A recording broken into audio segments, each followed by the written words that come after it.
National centre for biological ಸೈನ್ಸಸ್ನವರು ಹುದ್ದೆಗಳಿಗೆ ಅರ್ಜಿಯನ್ನ ಕರೆದಿರ್ತಾರೆ. Education qualification ಏನಾಗಿರಬೇಕು, ವಯೋಮಿತಿ ಎಷ್ಟಿರಬೇಕು, ಸೆಲೆಕ್ಷನ್ ಪ್ರೋಸೆಸ್ ಏನಿರುತ್ತೆ, ಉದ್ಯೋಗ ಸ್ಥಳ ಕರ್ನಾಟಕದಲ್ಲಿ ಎಲ್ಲಿರುತ್ತೆ, ಹೇಗೆ ಅಪ್ಲಿಕೇಶನ್ನ ಹಾಕ್ಕೋಬೇಕು, ಇದೆಲ್ಲದರ ವಿವರಗಳನ್ನು ತಿಳಿಸ್ಕೊಡ್ತೀನಿ. ವಿಡಿಯೋನ ಕೊನೆ ತನಕ ನೋಡಿ.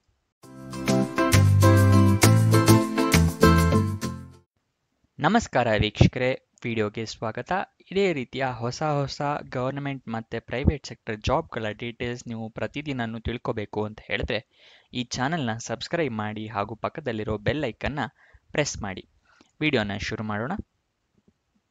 ನ್ಯಾಷನಲ್ ಸೆಂಟರ್ ಫಾರ್ ಬಯೋಲಾಜಿಕಲ್ ಸೈನ್ಸಸ್ನವರು ಲೈಬ್ರರಿ ಟ್ರೈನೀಸ್ ಹುದ್ದೆಗಳಿಗೆ ಅರ್ಜಿಯನ್ನು ಕರೆದಿರ್ತಾರೆ. 2 ಹುದ್ದೆ ಖಾಲಿ ಇರುತ್ತೆ. ಸ್ಯಾಲ್ರಿ 22,000 ರೂಪಾಯಿ ಪರ್ ಮಂತ್ ಇರುತ್ತೆ. ವಯೋಮಿತಿಯನ್ನು ನೋಡೋದಾದ್ರೆ ಮಿನಿಮಮ್ 18 ವರ್ಷ ಆಗಿರಬೇಕು, ಮ್ಯಾಕ್ಸಿಮಮ್ 28 ವರ್ಷದವ್ರು ಕೂಡ ಅಪ್ಲಿಕೇಶನ್ನ ಹಾಕ್ಕೋಬಹುದು. ಅಂದರೆ 18ರಿಂದ 28 ವರ್ಷದವರು ಅಪ್ಲಿಕೇಶನ್ ಹಾಕ್ಕೋಬಹುದು. ಅಪ್ಲಿಕೇಶನ್ ಫೀಸ್ ನೋಡೋದಾದ್ರೆ ಏನೂ ಇರೋದಿಲ್ಲ, ಏನು ಅಮೌಂಟನ್ನು ಕೂಡ ನೀವು ಕಟ್ಟೋ ಅಗತ್ಯ ಇಲ್ಲ. ಸೆಲೆಕ್ಷನ್ ಪ್ರೋಸೆಸ್ ರಿಟರ್ನ್ ಟೆಸ್ಟ್ ಇರುತ್ತೆ, ಅದಾದ ನಂತರ ಸಂದರ್ಶನ ಇರುತ್ತೆ. ಇದಿಷ್ಟು ಸೆಲೆಕ್ಷನ್ ಪ್ರೋಸೆಸ್ನ ವಿವರ. ವಿಡಿಯೋದಲ್ಲಿ ಮುಂದಕ್ಕೆ ಹೋಗೋಕ್ಕಿಂತ ಮುಂಚೆ ಲೈಕ್ ಮಾಡಿಲ್ಲ ಅಂತ ಹೇಳಿದ್ರೆ ಈ ವಿಡಿಯೋನ ಲೈಕ್ ಮಾಡಿ, ಹಲವಾರು ಜನರಿಗೆ ತಲುಪೋ ಥರ ಮಾಡಿ. ಮತ್ತು ನಿಮ್ಮ ಫ್ರೆಂಡ್ಸ್ ಯಾರಾದರೂ ಜಾಬ್ ಹುಡುಕ್ತಾ ಇದ್ದಾರೆ ಅಂತ ಹೇಳಿದ್ರೆ ಅಂಥವ್ರಿಗೆ ಈ ವಿಡಿಯೋನ ಶೇರ್ ಮಾಡಿ. ವಾಕ್ ಇನ್ ಇಂಟರ್ವ್ಯೂ ಇರುತ್ತೆ, ಆದರೆ ನೀವು ಅಪ್ಲಿಕೇಶನ್ ಹಾಕ್ಕೋಬೇಕಾಗತ್ತೆ ಆನ್ಲೈನ್ ಮುಖಾಂತರ. ವಿಡಿಯೋದಲ್ಲಿ ತಿಳಿಸ್ಕೊಡ್ತೀನಿ.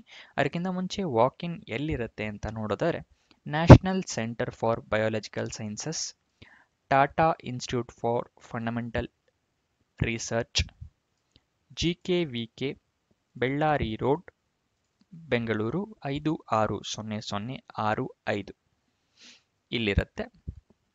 ಎಜುಕೇಷನ್ ಕ್ವಾಲಿಫಿಕೇಷನ್ ನೋಡೋದಾದ್ರೆ BLIB ಆಗಿರಬೇಕಾಗತ್ತೆ, ಅಥವಾ BLISC, ಅಥವಾ ಗ್ರ್ಯಾಜುಯೇಷನ್, ಅಥವಾ ಮಾಸ್ಟರ್ ಡಿಗ್ರಿ ಆಗಿರಬೇಕು, ಅಥವಾ MLISC ಆಗಿರಬೇಕಾಗುತ್ತೆ, ರೆಕಗ್ನೈಸ್ಡ್ ಬೋರ್ಡ್ ಅಥವಾ ರೆಕಗ್ನೈಸ್ಡ್ ಯೂನಿವರ್ಸಿಟಿಯಿಂದ.